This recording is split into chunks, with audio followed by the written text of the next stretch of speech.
Thanks very much for staying with us. Time now for Eye on Africa with me, Georgia Calvin-Smith. Tonight, WhatsApp, Facebook, Twitter, all have been restricted in Zambia as the country heads into a tense election in which the issue of the economy is front and centre. Also, Senegal's brought in laws to try and stop landlords charging exorbitant sums in the capital, but to little effect. Rents often run to 10 times the country's minimum wage, making it hard for many to keep a roof over their heads.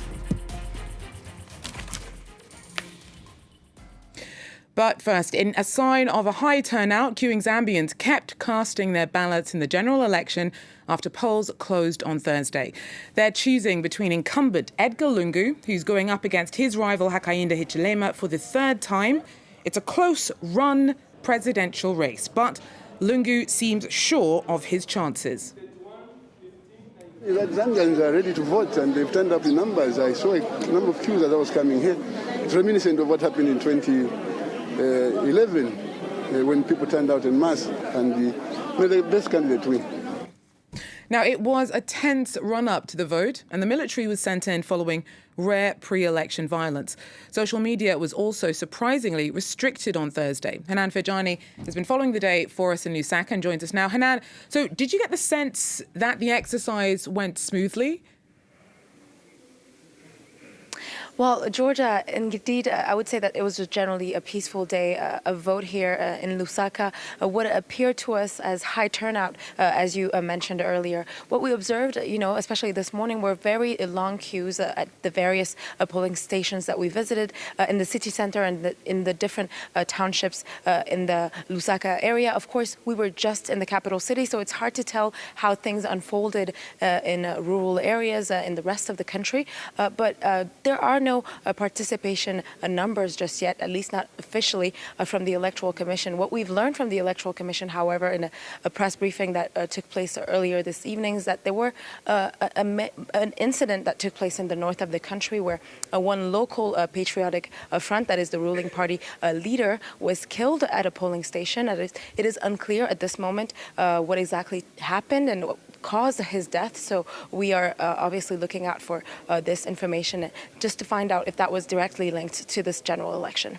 Okay, thanks a lot for that, Hanan. And also, how, as far as you've seen it, have people been taking the internet restrictions brought in? And any word on why social media like WhatsApp and Facebook were blocked? Well, that's really the one event that cast a serious shadow on this relatively calm day of a vote in Zambia. And it took us a little while really to realize what was going on. It happened around 3:30 p.m.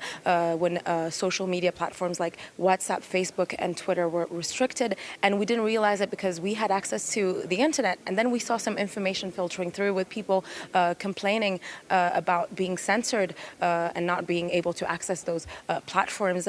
And just really criticizing and directly thinking that the government was behind all of this. And on the government side, there has been no word, no communication on this. So we're yet to find out what exactly is going on and if it's going to continue in the next few days. Now, speaking of expectations, you mentioned it. The election at this point is close to call. And of course, the two main candidates are still standing a fighting chance. And we're hoping we're also going to see some trends being drawn out tomorrow morning as the Electoral Commission holds a press conference here at the headquarters of the Electoral Commission. Thanks very much. Hanan Fejani there for us in Lusaka.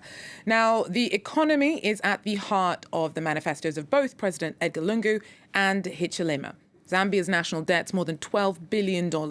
And this year, the country is one of the continent's slowest growing economies. Many voters say that they're feeling the effects of that stagnation. Prices of commodities have gone very high. I want to see change. Someone who will think on behalf of those poor people. I can't be able to send children to school because I don't have enough resources. So therefore, change of the system and probably better ideas from different people. Education-wise, standard of living. Obviously, this is urban area, but there are rural urban areas where people are suffering a lot of challenges. Well, for more on this, I'm joined by Dr. Grieve Chelwa. Doctor, thanks very much for speaking to us. Now, talking about the country's economy can sometimes become a bit abstract. We heard some voters there voicing their frustrations. Do you think that what they're saying is representative of widespread priorities and frustrations? Thanks, Georgia, for having me on your program. Certainly, what you heard there from a selection of the voters is really representative of what's going on the ground. What we've seen over the last 7 years, especially over the last 5 years, has been skyrocketing inflation, which means that prices have been going up year on year. And inflation over the last couple of years has averaged around about double digits, almost 20%. That actually means that pretty much over the last 4 or 5 years, the price of goods and services might have doubled, if not more, especially essential commodities like cornmeal, maize meal, cooking oil. Those kinds of things certainly have gone out of the reach of the typical Zambian. And more widely, why has the country had such a tough time? Edgar Lungu's come in for some criticism for spending too much, but he's also pointed out that under his tenure, there's been a huge investment in infrastructure. So why is his borrowing seen as such a bad thing by his critics? I think the borrowing has been reckless, right?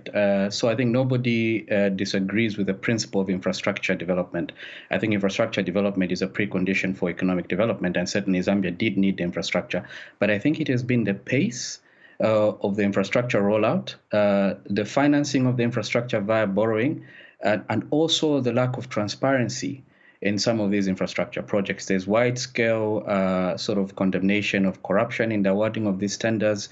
A lot of people in the ruling party, in the ruling elite, folks around Edgar Lungu, have gotten quite wealthy over the last couple of years. And when you put two and two together, it seems to suggest that there's been some leakage from some of that money that's been borrowed for infrastructure that's gone into the pockets of people. So I think that's been the main criticism. Not so much that the infrastructure was rolled out. Infrastructure is good, but it's just the pace of the rollout, the lack of transparency around some of these infrastructure projects. I think that's what's worrying a lot of voters. And politically, when we look at Zambia, it was for so long celebrated for its stability of democracy on the continent. But the country's come in for increasing criticism for intensifying repression. How marked do you think this democratic backsliding is for most Zambians? I think you're right, Georgia. I mean, for a long time, Zambia has always been seen as this beacon of hope in the region in terms of democracy. We've had transitions of governments. We've had 2 presidents die while in office, and lawful transitions of power as guided by the Constitution. But what we've seen under Edgar Lungu's government has been backsliding, as you put it. I mean, in the run-up to this election, for example, the leading opposition candidate Hakainde Hichilema was not allowed, for example, to visit some parts of the country, right? He was prevented, barred from traveling using the country's airspace, from traveling to certain parts of the country. And this is unprecedented. We've never seen this. I mean, we've always had campaigns which are, the playing field is level. And I think the coup de grace or the icing on the cake, or really the smoking gun evidence, is what happened this afternoon with the shutting down of social media. And I think for many of us, this is totally unprecedented, and it is rather worrying. And I think it's a sign that the democratic space has really shrunk under Edgar Lungu's government. Thanks very much, Dr. Grieve Chelwa there for us, giving us some perspective on Zambia as it concluded its general election on Thursday. In other news, Ethiopia's war appears to have widened. The government's warned that a newly unveiled rebel alliance is destructive. Tigrayan TPLF fighters, who were originally part of the 9-month conflict in the north, have started talks with insurgents from Oromia, the country's most populous region. Now, the Oromo Liberation Army says that the former enemies are now agreed on trying to unseat Prime Minister Abiy Ahmed by coordinating intel. Northern Ethiopia has been racked by conflict since troops were sent into Tigray to topple the TPLF last November. Madagascar's president has sacked his entire cabinet. The suspension comes after Ange Radziwiłł criticised some of his ministers' performance and the arrest of 21 people as part of an alleged foil plot to assassinate him. Radziwiłł first seized power in a military-backed coup in 2009 before winning elections in 2018. And finally, it's a race to find affordable rent in Dakar. Flats often go for more than €1,000 a month, which is about 10 times the country's minimum wage.